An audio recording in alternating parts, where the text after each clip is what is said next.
അപ്പോൾ കൂട്ടുകാരെ, ഇന്നത്തെ വീഡിയോയ്ക്ക് ഒരു പ്രത്യേകതയുണ്ട് കേട്ടോ. ഇന്നൊരു യാത്രാ വീഡിയോ ആണ്.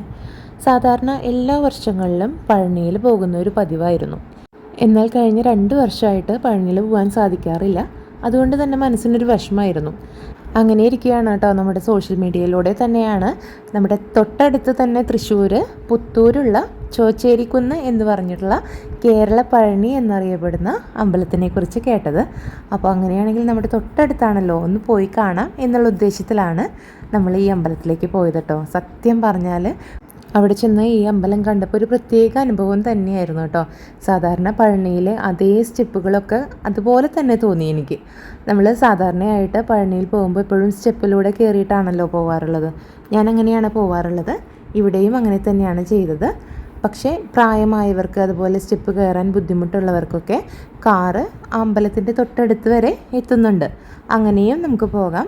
എന്നാലും നമ്മൾ സാധാരണയായിട്ട് പഴനി കയറുന്നത് പോലെ തന്നെ ഞാൻ സ്റ്റെപ്പിലൂടെ തന്നെയാണ് കേട്ടോ മുകളിലേക്ക് എത്തിയത്. നല്ല മനോഹരമായിട്ടുള്ളൊരു അമ്പലം തന്നെയാണ് കേട്ടോ ഇത്. നമ്മുടെ തമിഴ്നാട്ടിലെ അമ്പലങ്ങളെയൊക്കെ അനുസ്മരിപ്പിക്കുന്ന രീതിയിലുള്ള ഒരു അമ്പലം തന്നെയാണ് ഈ ചോച്ചേരിക്കുന്നിലെ ശ്രീ സുബ്രഹ്മണ്യ സ്വാമി ക്ഷേത്രം.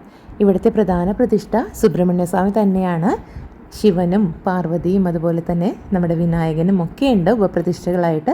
കൂടാതെ തന്നെ ശ്രീരാമനും ഹനുമാനും കൂടിയുണ്ട്. അതുകൂടാതെ അമ്പലത്തിന് പുറത്തായിട്ട് നാഗപ്രതിഷ്ഠയും അതുപോലെ തന്നെ അയ്യപ്പൻ്റെ പ്രതിഷ്ഠയും കൂടിയുണ്ട് കേട്ടോ. പഴനിയിലെ പോലെ തന്നെ കുട്ടികളുടെയൊക്കെ തല മുണ്ടനം ചെയ്തും അതുപോലെ തന്നെ കാവടി എടുത്തിട്ടൊക്കെ ഇവിടെ ഒരുപാട് ആളുകൾ വന്നു ചേരുന്നുണ്ട്. രാവിലെയാണ് ഞാൻ പോയത്. ഏകദേശം ഒരു 11 മണിയോട് കൂടി ഇവിടെ നടയടയ്ക്കും എന്നാണ് ഞാൻ അറിഞ്ഞത്.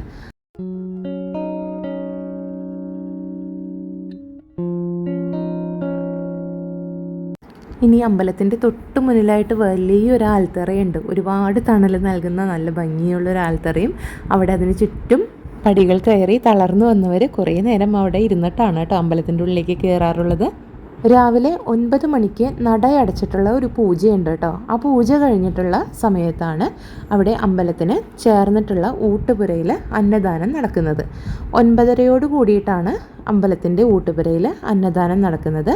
രാവിലെ അന്നദാനം നൽകുന്നത് കഞ്ഞിയും പയറും അതുപോലെ തന്നെ ഏതെങ്കിലും ഒരു തരം അച്ചാറും ചേർന്നിട്ടാണ്.